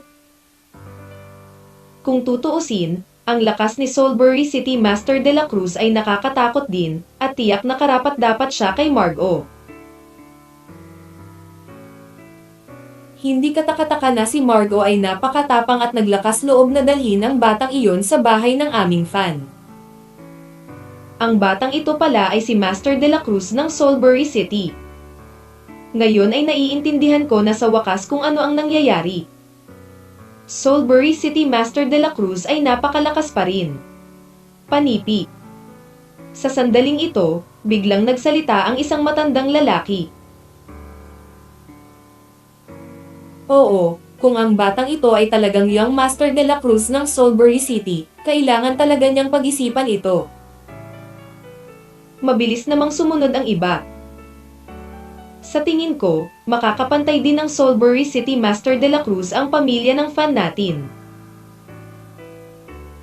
Sa sandaling ito, mahinang sabi ng isang payat na matanda. Matapos marinig ang mga salita ng matanda, si Rolly ay nagmulat ng kakaibang tingin sa kanyang mga mata. At mabilis na kumunat ang noo at nagtanong, "Ikaapat na tiyo, mali ang sinabi mo. Kahit na itong si Cyrus ay anak ng lungsod ng Salisbury na si De La Cruz, ano ang magagawa niya?" Sample. Hindi mo ba naisip na itong Cyrus ay hindi karapat-dapat sa pamilya ng fan natin? Balik tanong ng matanda. Ngayon ay hindi tungkol sa kung si Cyrus ay maaaring maging karapat-dapat sa aming pamilyang fan. Huwag kalimutan na ang pamilyang Lee ay isang martial arts na pamilya. Ang Cyrus na ito ay wala sa harap ng pamilyang Lee.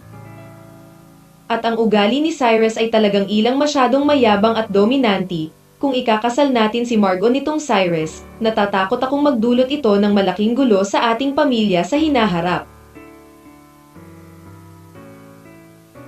Napakaganda pa rin ang relasyon ni Rolly sa pamilya Lee, kaya sa oras na ito tinutulungan niya ang pamilya Lee na magsalita, nag-aalalang biglang magbago ang isip ng pamilya fan.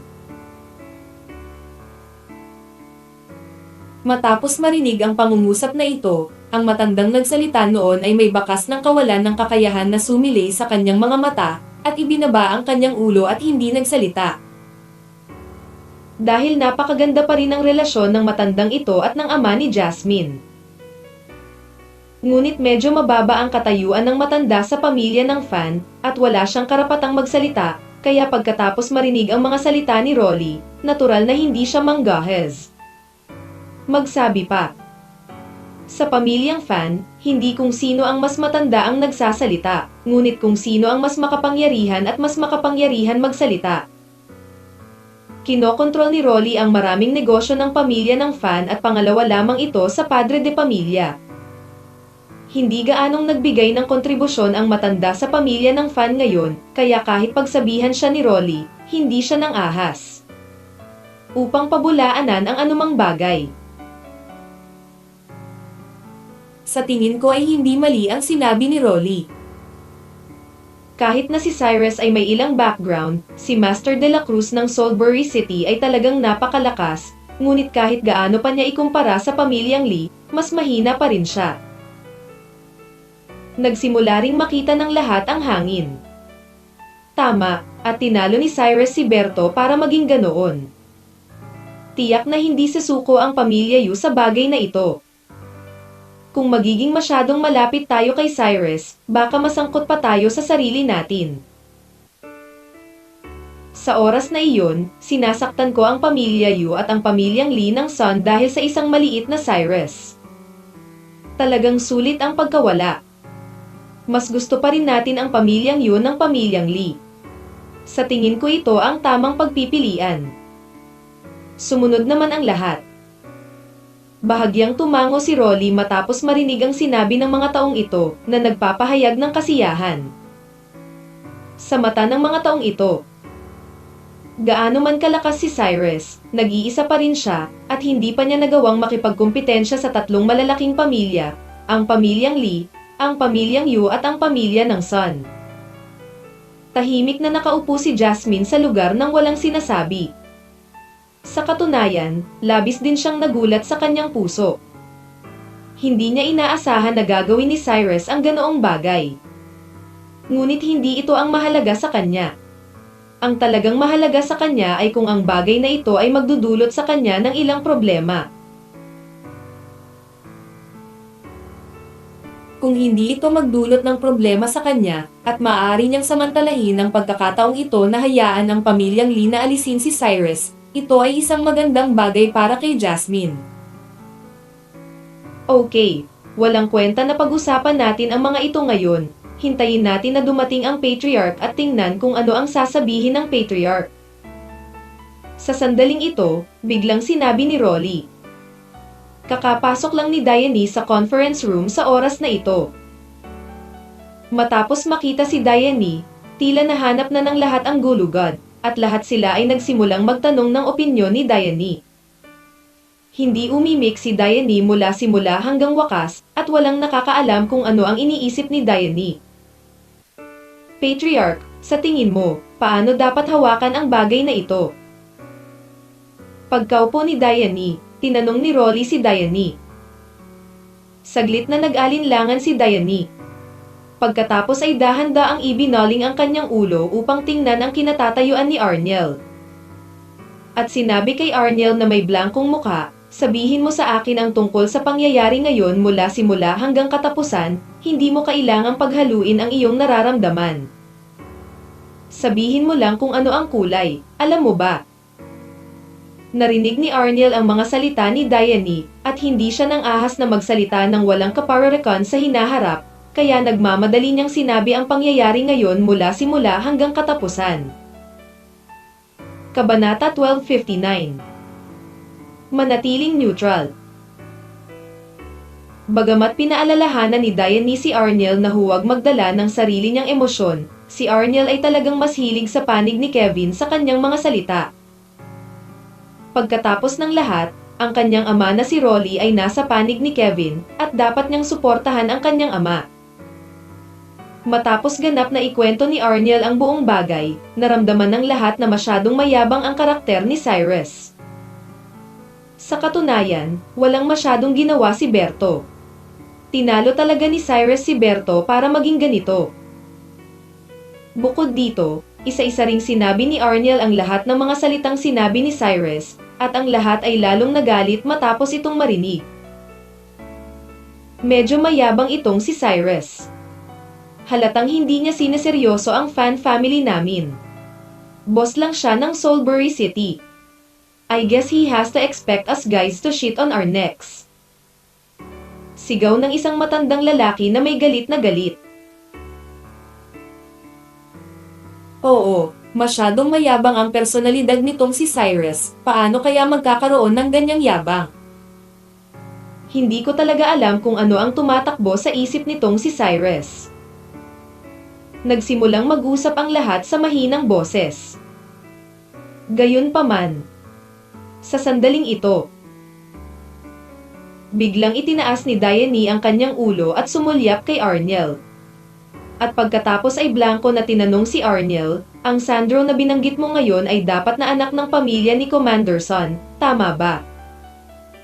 Tama, ang anak ng pamilya ni Commander Son. Mabilis na tumango si Arniel. Matapos marinig ito, hindi napigilan ni Diane na huminga ng malalim at sinabi sa mahinang boses. Ang pamilyang ito ng Son ay hindi isang ordinaryong pamilya. Ang enerhiya ng pamilyang Son sa rehiyon ng militar ay napakatakot pa rin. At narinig ko na napakaganda ng relasyon sa pagitan ng pamilyang Son at ng pamilyang Lee, pati si Cyrus mismo ay nasaktan ang pamilya Yu. Talagang nagkaroon ng malaking problema ang batang ito. Itong tatlong malalaking pamilya plus ang fan family namin na si Cyrus ay walang pakialam dito. Masyado talagang mayabang ang Cyrus na ito. Kaya kaya niyang maging mayabang dahil lang siya kay Master de la Cruz ng Canon Province. Hindi napigilan ng isang matandang lalaki ang malamig na pagsigaw. Sa tingin ko, dahil nang ahas si Cyrus na maging mayabang, dapat ay dahil mayroon siyang mga barahan na hindi niya ipinakita. Sa sandaling ito, sinabi ng isa pang lalaki sa mahinang boses. Anong trump card mayroon si Cyrus? Ngumisi si Rolly, pagkatapos ay nagpatuloy. Kahit na si Cyrus ay talagang may anumang mga card, wala na itong silbi ngayon, hindi ako naniniwalang kaya niyang harapin ang tatlong malalaking pamilyang ito. Sinabi ni Diane sa mahinang boses pagkatapos mag-alinlangan ng ilang segundo. Ang estilo ng paggawa ng mga bagay na ito ni Cyrus ay talagang napakamayabang. Ngunit sa palagay ko ay dahil nang ahas siyang maging mayabang, dapat din siyang magkaroon ng mayabang na kapital, at si Cyrus ay mayroon hindi nangyari sa aming pamilya. Kung may anumang positibong salungatan, sa tingin ko ay hindi ito mas mabuti. Kung ang pamilyang Lee, ang pamilya Yu at ang pamilyang Son ay gustong gumanti kay Cyrus, ang pamilyang Fan ay maaring balewalain ito at mapanatili ang isang neutral na saloobin. Sa kasong ito, kahit sino ang manalo o matalo sa huli, wala itong kinalaman sa atin. Malaking relasyon ito. Kung ang pamilya ng fan natin ay sangkot sa bagay na ito, sa palagay ko ay lalo lamang itong magpapagulo.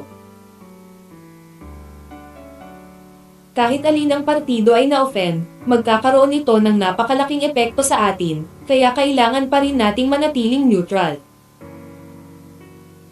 Nang marinig ng lahat ang mga salita ni Diane, lahat sila ay natigilan sa kanilang kinalalagyan, at ang mga ekspresyon sa kanilang mga mukha ay labis na naguguluhan. Dahil sa orihinal na akala nila ay susuportahan ni Diane ang pamilya Lee, ngunit walang nag-isip na pipiliin ni Diane ang isang neutral na saloobin sa huli. Gayunpaman, ang gayong neutral na saloobin ay pumabor na sa panig ni Cyrus. Pagkatapos ng lahat, kung si Diane ay nasa panig din ng pamilyang Lee, si Cyrus ay patay na sa pagkakataong ito, ngunit hindi pinili ni Diane na pumunta sa impyerno. Walang nakakaalam kung ano ang iniisip ni Diane sa kanyang puso. Ngunit si Diane ay nagsalita na, at ang lahat ay hindi na nang ahas na magsalita pa, kaya't sila ay walang magawang tumango bilang pagsang-ayon. Hindi nagtagal, lahat ng tao sa pamilya ng fan ay umalis na. At lumapit si Rolly sa tabi ni Diane at mahinang nagtanong, "Ama, ano ba talaga ang plano mo? Di ba sabi ko walang tutulong, wala tayong pakialam sa bagay na ito?" Malumanay na sagot ni Diane. Ngunit si Cyrus ay hindi maaaring maging kalaban ng tatlong malalaking pamilyang ito. Bakit hindi natin samantalahin ang pagkakataong ito upang mapagtagumpayan ang tatlong malalaking pamilyang ito? Naguguluhan na sabi ni Rolly. Nakarating na ngayon ang aming fan family sa isang posisyon kung saan hindi kami makamove forward. Kaya hindi ako willing to take this risk, kaya parang si Cyrus ay tiyak na matatalo, pero sa totoo lang, I think Cyrus should have something. Kung hindi, hindi magiging mayabang, kung matalo ang tatlong malalaking pamilyang ito kay Cyrus, maghahirap din ang pamilya nating fan, ang pinakamagandang paraan ngayon ay ang manatiling neutral. Walang ekspresyong sabi ni Diane. Labis na naguguluhan si Rolly at hindi napigil ang sumimangot at sinabing, "Tay, huwag mong itaas itong Cyrus, ano ang mananalo ni Cyrus? Anumang bagay sa mundong ito ay may dalawang posibilidad. Kung si Cyrus ay walang intensyon na manalo, bakit siya namatay? Magagawa ko ang gusto ko. Gawin mo." Sabi ni Diane kay Rolly sa mahinang boses. Ngunit, tumingin si Rolly kay Diane na may kislap na pananabik sa kanyang mga mata at ibinuka ang kanyang bibig para magsalita. Ngunit hindi intensyon ni Diane na ipagpatuloy ang pakikipag-chat kay Rolly, kaya lumayo na lang siya. Nakatayo doon si Rolly na tulala, hindi alam kung ano ang gagawin. Kasabay nito, ang insidente na nangyari sa hotel ngayon ay kumalat na sa Quezon City, at karaniwang lahat ng nasa itaas na antas ng Quezon City ay narinig ang tungkol dito. Pagkatapos ng lahat, ang Berto ay direktang isinagawa ngayon. Ang pagkakakilanlan ni Berto ay napakasensitibo pa rin, kaya maraming tao ang nakakaalam tungkol dito. Ngayon ang mga nasa itaas na antas ng mga tao sa buong Quezon City ay sobrang interesado sa Soulbury City Master de la Cruz na ito. Talagang hindi nila maisip kung anong uri ng tao ang makakagawa ng ganoong bagay. Sa kabilang banda, si Berto ay ipinadala ni Kevin sa pinakamahusay na ospital sa lungsod ng Quezon. Pagkatapos ng serye ng mga pagsusuri, walang pagpipilian ang doktor kundi ipahayag na walang paraan upang magamot siya, kaya't maaari lamang niyang ilipat si Berto sa ibang ospital. Dahil ang medical level ng kanilang ospital ay sadyang hindi nakakapagpagaling. Sa katunayan, ang pangungusap na ito ay karaniwang katumbas ng pagpapahayag ng sentensya ng kamatayan kay Berto. Sikat pa rin ang ospital na ito sa Quezon City. Kung walang kinalaman ang ospital na ito, maaari ka lamang pumunta sa ibang bansa upang subukan ito, ngunit ang epekto ay hindi dapat masyadong maganda. Kabanata 1260. isang tao mula sa pamilyang Yu. Pagkatapos ng lahat, ang putok ni Cyrus ay masyadong walang awa, at direktang naputol ang mga kamay at paa ni Berto. Hindi na kailangan ng paggamot ngayon. Matapos marinig ang balita, ang pamilya Yu ay dumating sa Quezon City sa unang pagkakataon, at sinabi rin ng pamilya Yu na papatayin nila si Cyrus upang ipaghiganti ang kanilang anak sa anumang paraan. Nang kumalat ang balita, tila nabigla ang buong Quezon City. Inaabangan ng lahat ang mga susunod na mangyayari. Total, ang isa ay isang malaking pamilya na sikat sa kabisera, at ang isa naman ay ang anak ng lungsod ng Solbury na si De La Cruz, na kalalabas lang sa larangan ng pananaw ng mga tao. Kung ito ay lalaban, tiyak na magiging kapana-panabik ito. Ang mga taong ito sa Donghai City ay handang maghintay at panoorin ang kaguluhan. Sa loob ng ospital, Ang ama ni Berto, si Brendan Yu, ay tumingin kay Berto sa custody room na may napakataimtim na ekspresyon. Sa oras na ito, lahat ng mga magulang at kamag-anak ni Berto ay pumunta rito, at ang ina ni Berto ay umiiyak na sa oras na ito. intindihin kung sino ang kanyang anak. Ay nagkasala, nabugbugin ng ganito. Brendan, bilisan mo at mag-isip ng paraan ngayon. Sabi ng ina ni Berto kay Brendan habang umiiyak. Huminga ng malalim si Brendan at sinabi sa mahinang boses. Ano ang gusto mong gawin ko ngayon? Nakipag-ugnayan na ako sa isang doktor sa ibang bansa.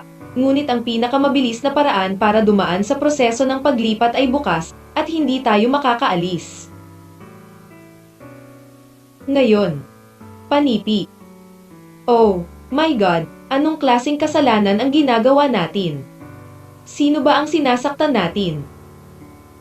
Napaluha ang ina ni Berto, at ang ekspresyon sa kanyang mukha ay labis na masakit.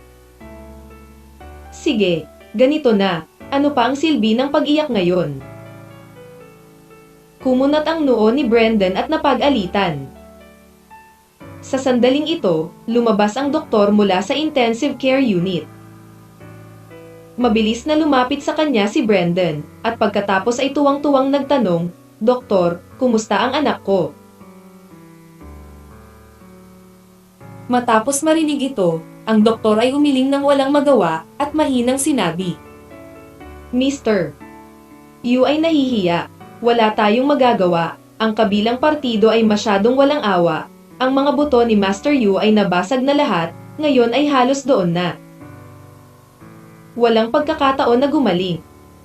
Anong ibig mong sabihin na hindi gumaling? Si Brendan ay natigilan sandali at nagtanong ng may kaba. Huminga ng malalim ang doktor at sinabi sa mahinang boses.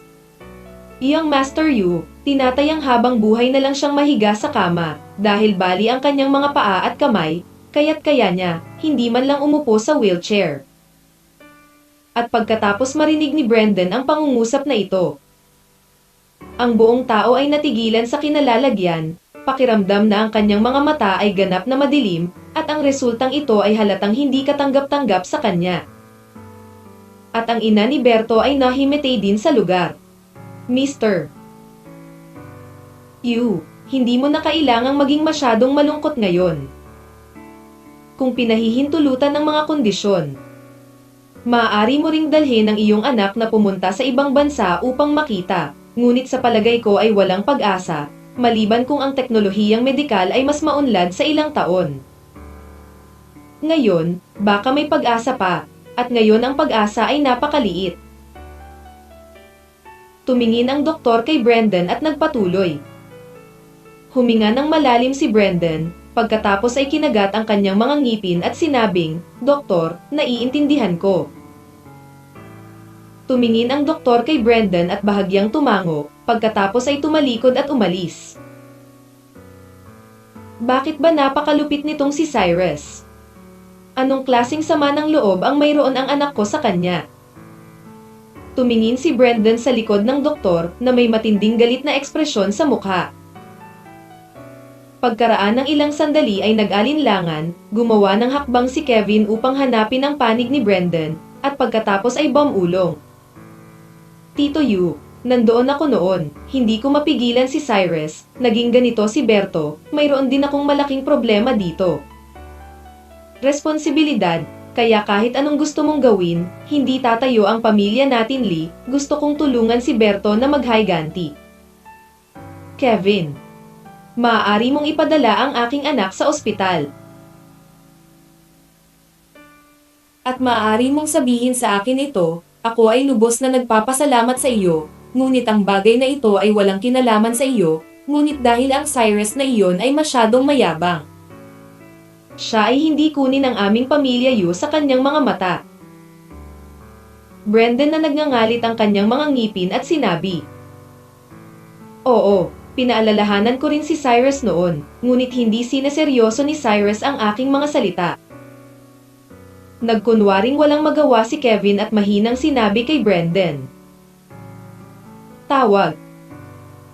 Huminga ng malalim si Brendan at saka bumulong. Isang anak lang sa pamilya Yu, si Berto, at talagang binugbog niya siya ng ganito. Kahit anong mangyari, papatayin ko ang taong ito gamit ang sarili kong mga kamay para ipaghiganti ang anak ko. Tito Yu, huwag kang mag-alala. Nakantak ko na ang mga tao sa aming pamilya, at malapit nang magpadala ang pamilya natin ng isang mandirigma dito. Tawagan mo lang ako kung kailangan mo ng tulong sa oras na iyon. Nagmamadaling sinamantala ni Kevin ang pagkakataong ito para magsalita. Nagpadala na ng mga mandirigma ang pamilya mong Lee. Matapos marinig ni Brendan ang pangungusap na ito, isang bakas ng pagkagulat ang sumilay sa kanyang mga mata. Tama. Hindi lang ako nasaktan ng Cyrus na ito. Ngunit paulit-ulit din itong na-provoke sa pamilya naming Lee, kaya wala akong planong paalisan ang taong ito dahil nagpadala ang pamilya Limon ng martial arts expert dito. Mabilis na sabi ni Kevin.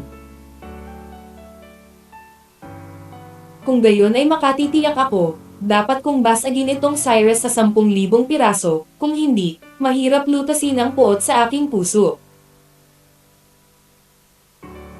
Sabi ni Brendan sa mahinang boses. Kung ganoon ay kung walang gagawin si Tio Yu, mauna na ako. Mahinang sabi ni Kevin kay Brendan. Sige, mauna na tayo. Tumango si Brendan. Saglit na nag-atubili si Kevin, pagkatapos ay tumalikod at umalis, at pagkatapos ay bumalik sa kanyang sasakyan.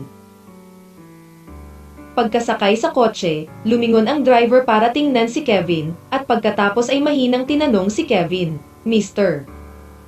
Lee, saan tayo pupunta ngayon? Kumusta ang sitwasyon sa panig ni Sandro? Tanong ni Kevin sa mahinang boses habang kinakalikot ang kanyang mobile phone. Wala nang seryoso si Young Master Son ngayon. Pumunta siya sa ospital para sa isang maikling pagsusuri at umalis, at sinabi rin sa akin na hindi simple si Cyrus, kaya mag-ingat. Sagot ng driver. Ang Cyrus na ito ay talagang hindi simple, ngunit ano ito? Ngumisi si Kevin, at pagkatapos ay nagpatuloy.